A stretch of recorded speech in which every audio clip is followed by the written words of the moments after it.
প্রধান উপদেষ্টা বলেছেন যে আসন্ন দুর্গাপূজায় অস্থিতিশীল পরিস্থিতি সৃষ্টি করতে নানা রকম ষড়যন্ত্রমূলক চেষ্টা হতে পারে। তিনি বলেন কোট আনকোট, গত বছর দুর্গাপূজা আইন শৃঙ্খলা পরিস্থিতি নিয়ে ভালো অভিজ্ঞতা ছিল, গত বছর অভিজ্ঞতার জন্য এবছরও কাজে লাগাতে পারি, এবং উনি জোর দিয়েছেন যাতে এবার নিরাপত্তা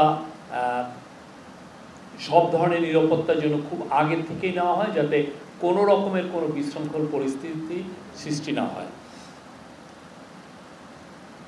বৈঠকে সিদ্ধান্ত হয়েছে সাম্প্রদায়িক সম্প্রীতি বজায় রাখার জন্য দেশের সকল ধর্মভিত্তিক সংগঠনের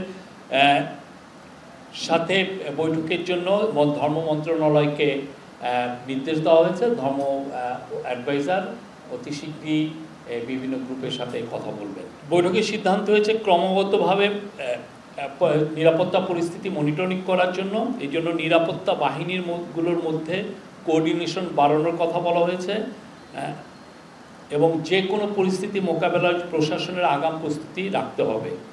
এর পাশাপাশি ডাকসু নির্বাচন যাতে শান্তিপূর্ণ ও উৎসবমুখর পরিবেশে হয় সেই জন্য বিশ্ববিদ্যালয়ের প্রশাসনকে সর্বাত্মক সহযোগিতা প্রদানের নির্দেশ দিয়েছেন প্রধান উপদেষ্টা।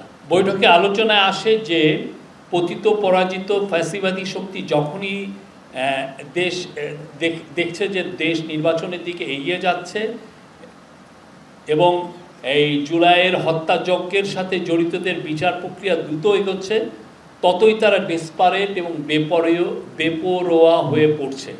এর ফলে তারা দেশের সার্বিক শান্তি শৃঙ্খলা বিনষ্ট করার জন্য, গণতান্ত্রিক অগ্রযাত্রাকে ব্যাহত করার জন্য সকল শক্তি নিয়ে মাঠে নামছে। এটা এখন আইন শৃঙ্খলা পরিস্থিতি নয়, এটা একটা জাতীয় নিরাপত্তা ইস্যু হয়ে দাঁড়িয়েছে। বৈঠকে বলা হয় যে দেশের সার্বিক নিরাপত্তার সাথে কাউকে ন্যূনতম ছাড় দেওয়া হবে না। সরকার মনে করে দেশের স্বার্থে জনগণের সাথে সকল পলিটিক্যাল পার্টির ঐক্যবদ্ধ থাকা প্রয়োজন। সরকার আইন শৃঙ্খলা পরিস্থিতি যাতে উন্নতি হয় তার জন্য সর্বাত্মক কাজ করে যাচ্ছে। আপনাদের বুঝতে হবে যে এই অগাস্ট 5-এর পরে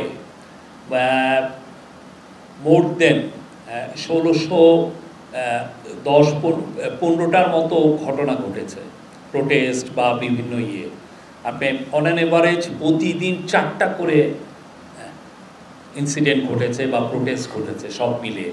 তার মধ্যে 600টা ছিল এডুকেশন মিনিস্ট্রি সংক্রান্ত।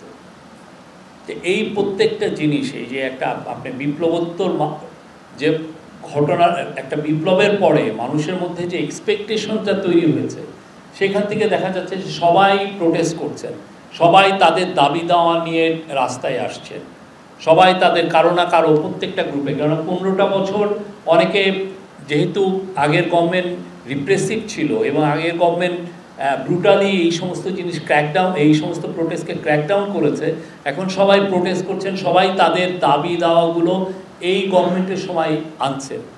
তা এই গভর্নমেন্ট যথেষ্ট এবং আইন শৃঙ্খলা বাহিনী যথেষ্ট ধৈর্যের সাথে এই বিষয়গুলোকে মোকাবেলা করছে। আমরা চেষ্টা করছি এবং আজকের মিটিংয়েও বলা হয়েছে যে নির্বাচন যে করেই হোক ফেব্রুয়ারির প্রথমার্ধের মধ্যে নির্বাচন হবেই। পৃথিবীর কোনো শক্তি নাই এই নির্বাচনকে ঠেকাতে পারে। নির্বাচন হবে এবং সে বিষয়ে পুরো যত ধরনের প্রস্তুতি লাগে সেই প্রস্তুতিগুলো নেওয়া হচ্ছে।